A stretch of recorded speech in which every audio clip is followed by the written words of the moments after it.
Hello guys, Lit here. So this is the build that I'm planning to play on Phrecia. So if any of you guys interested in playing Phrecia, this build can be an option. First of all, this is not my build. I see this on Connor. I think Captain Lance also do a similar thing, but on Inquisitor. And I do change things a bit, but this is still their build. I do not come up with this. So this is a Energy Blade build. And what Energy Blade is this skill over here. Basically, it will transform your main weapon and into the Energy Blade. The start on the main weapon not going to apply after you transform them. So it doesn't really matter what the main hand is. And the Energy Blade will give you a lot of flat lightning if you see over there, 196 to 3.9k. And this flat lightning damage normally not apply to spell. However, there is a note on the Scavenger, which is Battle Mage, that's going to make the flat lightning damage here also apply to spell. And basically, this is a huge DPS from the Battle Mage, but because I do not have Scavenger, because the Ascendancy does not exist yet, we do not have a Battle Mage. So on the showcase, this flat lightning will not apply to our spell, meaning we are basically losing like around half of the DPS. I think the DPS is still pretty good, but of course with Battle Mage, it will double your damage, if not more. And the second thing, also corresponding elixir. I'm using this because we are reserving all our life. And on the Scavenger, there is a note where I think it's Saffron Wraps, which is going to make the chaos damage to not bypass the energy shield. So in PoE1, the chaos damage will just bypass the energy shield, and without the corresponding elixir or the Scavenger note, we are going to die from any chaos damage because we only have 26 life left.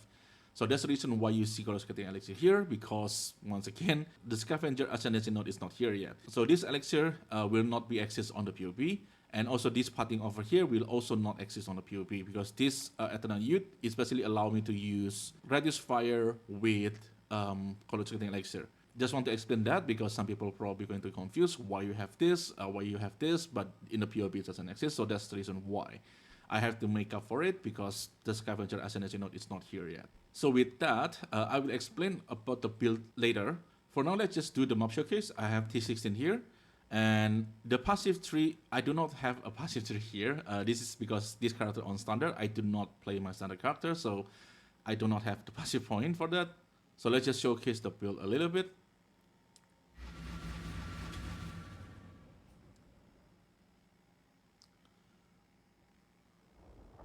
So when we enter the map, activate the RF, and we basically just playing around, and we clear the map using this method.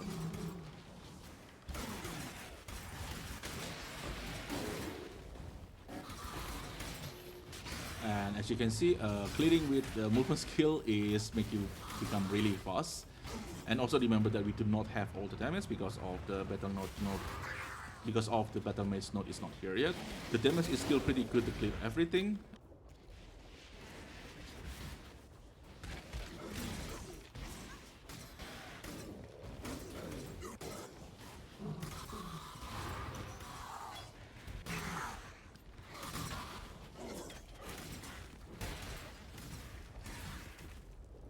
So we got into the boss arena, and for the boss arena, this is the damage on the boss. It's not super crazy. I think the damage is pretty good, but of course it's not like any spectacular or anything like that. But do remember that we do not have Battle Mage, so this is half the damage that we're actually going to have on the Phrecia event. So let's go back to the hideout and let me explain how the build works. So the first thing is, this is E-Blade build, so you do not really bind by any skill. I'm using V3+ because you can move around and clear stuff, so it's really fast. And for the main skill, I'm using Wave Conviction of Tratus. You don't have to use this, and this is the benefit of using E-Blade build. You can use any spell that you want. You can use Spell and Spell Anticipations. This is pretty good for single target. Incident of Venting is also pretty good for a single target. So you can use any skill that you want. It doesn't really matter which one it is. And for the tree, it will look like this. We are basically kinda a aura stacker, sort of. We have Discipline, Vitality, Wrath, Purity of Element that make us immune to element.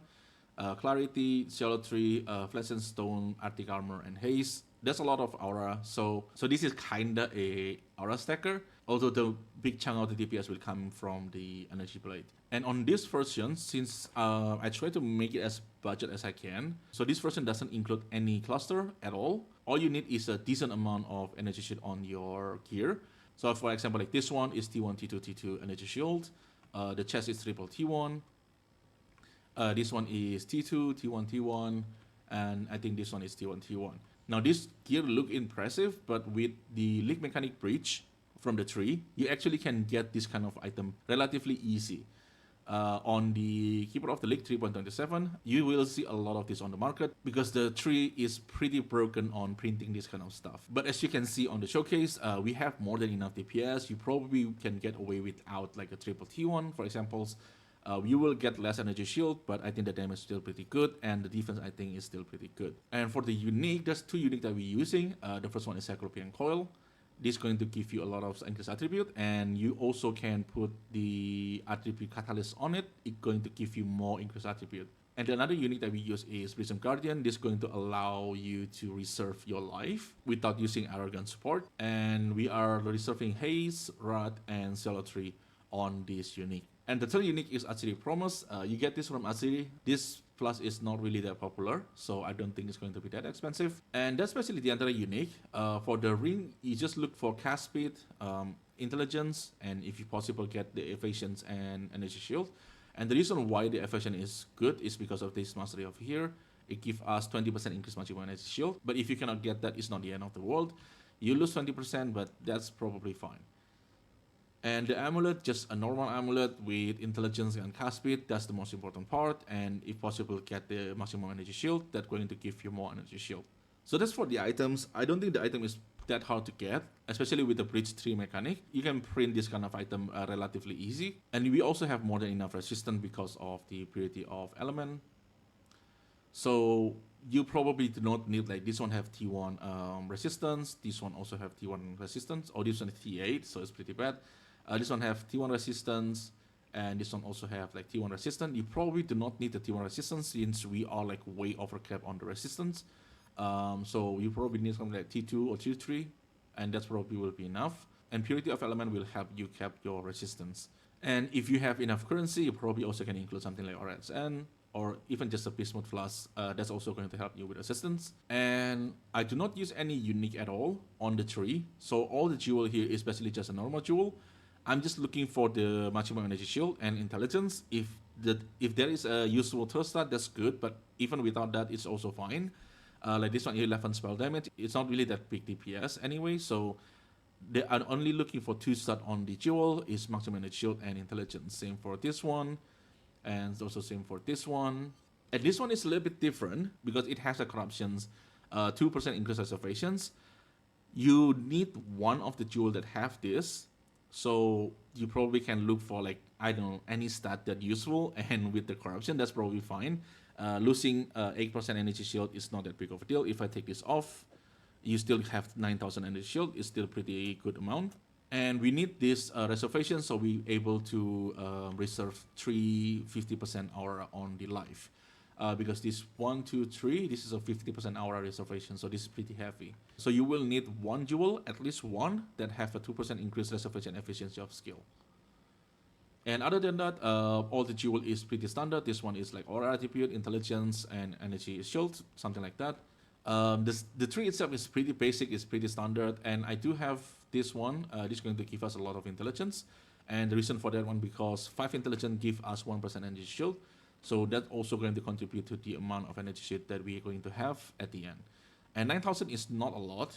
I think on the higher budget, if we have enough currency, we probably can stack like strength and intelligence with Ivory Tower. We can break into like 20, 30k energy shield pretty easily. It just depends on how much currency you want to put into it. But this version, I just want to make it as budget as possible, so it's easier to assemble. Now, there's another problem with this build, which is this is not something you're going to league start per se, because you will need a decent amount of point and also decent amount of energy shield, because the energy blade is based on your energy shield. So on the campaign, I think I will start with Wonder, which I will work after this video. Hopefully I can make the guide finish before the Phrecia Event start. The plan is I will play Wonder until I get into the 3rd lab, and after the 3rd lab, which is basically at the end of the campaign, I will try to swap to Energy Blade. In the worst case scenario, I think we can just go with the Wonder. And Wonder is not super tanky, it's pretty squishy, but it's a very, very good mapper. You probably can get some currency with it from the maps. and get enough gear so we can start the energy blade setup.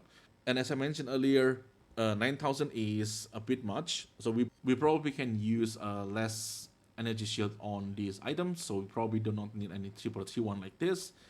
We can use like triple T2 or triple T3. But the idea is just try to get as much energy shield as you can from these items, because this is the main source of your energy shield. So that's basically the plan, and I will leave the POP on the descriptions, and I also will link the Connor video on the description if you guys want to check it out. And I think that's it from me. I will start working on the Wonder campaign for the Phrecia. So I think that's it from me, and as usual, if you guys have any questions, just leave it in the comment below. I will try my best to answer it. And thank you everyone for watching. I will see you in the next one.